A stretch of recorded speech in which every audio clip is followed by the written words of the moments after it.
Hey guys, Raquel here with VRGE. I am here with talented artist Zack Andrew. Hey, thanks for having me. Yeah, thanks for being here. Can you tell me how this all got started? What inspired you to beatbox and play guitar?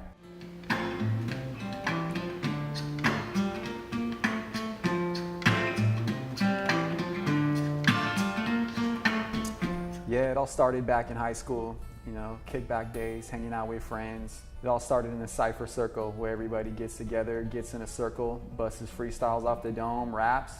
As soon as I got a little bit older, I got better at guitar. I was practicing acoustic, and I noticed, that whatever I learned, I already had it kind of in my DNA now that I could kind of beatbox with what it was.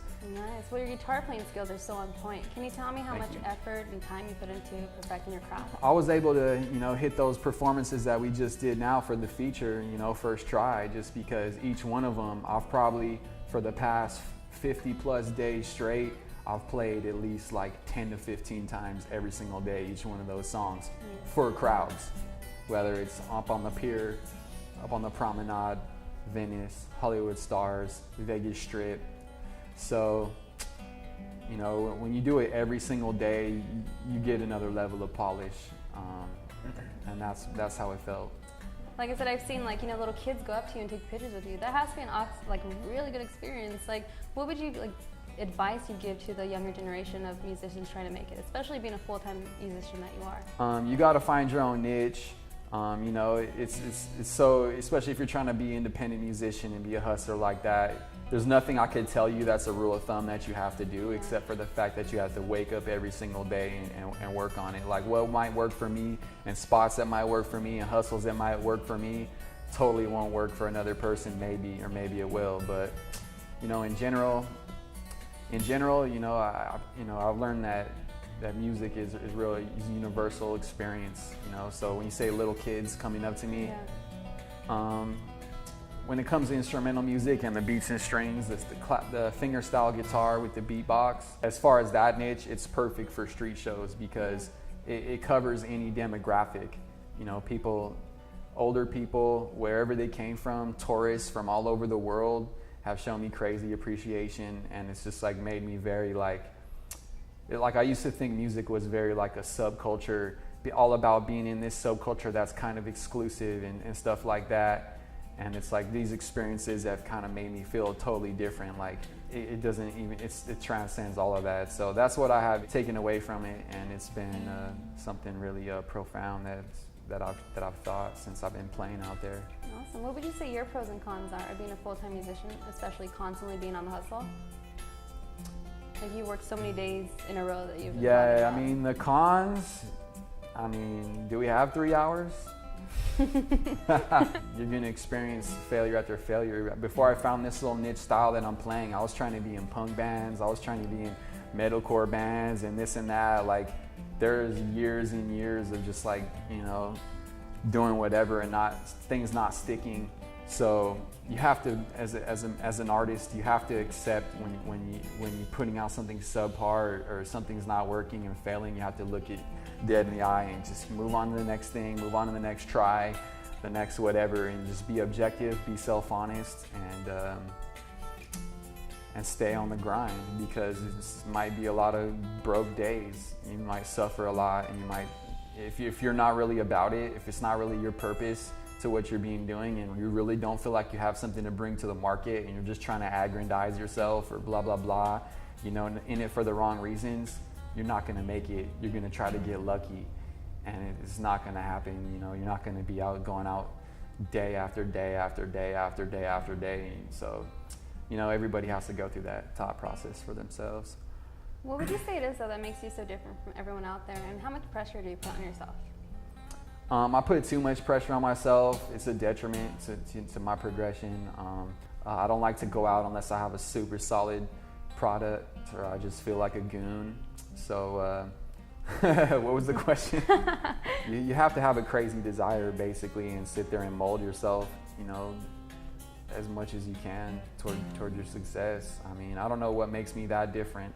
I wasn't really cut out to be my own boss in the street game and all that. I didn't have a good work ethic, but through failing and through realizing exactly how far I was from my goals and exactly how much mountain of work it was going to be, I had to make a decision.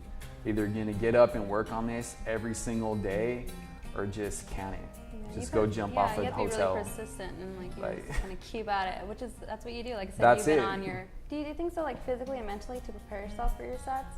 Yeah, unfortunately, usually I'm in such a rush that I'm just running out there unprepared. But I need to get my fingernails the right shape. I need to glue some on if they're all shaved down Yeah. from those steel strings. So how do you go about picking the songs that you choose to cover? And do you ever see yourself like beatboxing and playing guitar to your own stuff? Yeah, the way I choose is like, first of all, you know, what goes good with a hip hop. If would I want to sample that song for a hip hop beat, then I would want to do it for beatsNstrings if it has that right aura to it. Most of the songs I play were sampled by hip hop artists. Like I play Bang Bang He Shot Me Down.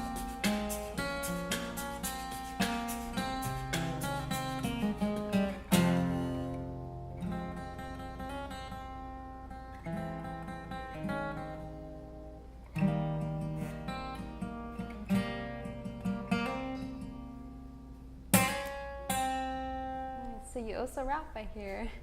Are you gonna Yeah, I freestyle rap. for I us? do Yeah. rap. Like humans are raised with racism, I chase wisdom to erase every trace in the system. Different races, if you're face to face with them, where they're true and be congruent. Same case, hate schism like I hate stupid. Find weak minds, hide behind euphemisms. Fate lives a sinner splinter like light through a prism. We need new foundations. You stoop to superstition, but truth is risen, attitudes are changing. Racial competition, politicians cook it, but they don't solve conditions, they're like long division, crooked. A hurtful culture with disease landscapes being circled by vultures. We need them seized more than band-aids. I'm only a man, but I lob hand grenades on illusions, a nuisance, dropping deuces on fan blades to campaign on hatred that's man-made. Spit phrases that can't fade, once placed in a man's brain, saying human beings can change. What would you say though your ultimate goals are as an artist, and what do you see for yourself in the future? It's really hard for me to look past the immediate future because every time I make long-term plans, this and that happens. So really, I just want the ability to wake up every single day and just hit it, whether I'm playing shows or whether I'm writing, recording. I just want the ability to freely, you know, feel like I'm having that sense, living my sense of purpose like every single day, even if it's in a small way. Like yesterday, last night I played, you know, on the pier. There was a lot of performers out. I didn't make that much money. Well, you're headlining our lunch party on September 10th and at the Mid-City Art House in LA, so it's going to be exciting. Our sponsors, Hail Mary Jane, they have questions for you, cannabis related.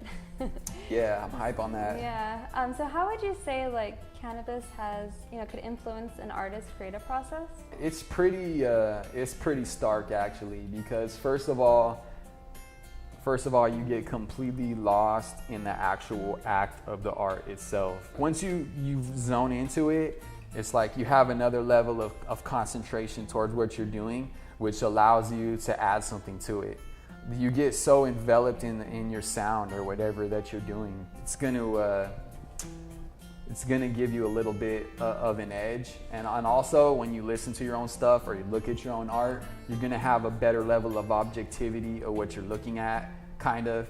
And it's just like a slight heightened awareness around the edges and heightened concentration into what you're doing and a heightened overall intuitive sense of your whole act, of your whole thing that you're doing. You just get hit with realizations and you just get super enthusiastic into what you're doing, and to me it's just a crazy resource. Nice. We're really excited to have you at our launch party. It should be really fun. I'm hyped. It's my birthday. There you go, your birthday. You're the And headliner. I'm the headliner. Yeah, it's gonna be a really good time. I'm excited. Awesome. Can you I tell haven't us? even played a show like that for a while. I've just been out there getting it on the street for so long, like I'll forget what it's like. Yeah, the venue's really cool too. It's so artsy, so I think you're really gonna fit in very well with it. Yeah, can you tell everyone where they can check out your stuff? You can check me out. All you need to do, #beatsNstrings. Beats, letter N, strings. That'll be me. You can do that on Instagram, Facebook, YouTube, and probably some other ones that I signed up for and never kept up. Zack Andrew. Google, if you just look Zack Andrew, even if you just put beatbox guitar on YouTube, you should see a bunch of my stuff on the main first page of it. So real easy to find. Awesome. Well, thank you for being here. Thanks for your time. Thank you Yes. so Thank you. much. Bird worthy? Verge worthy.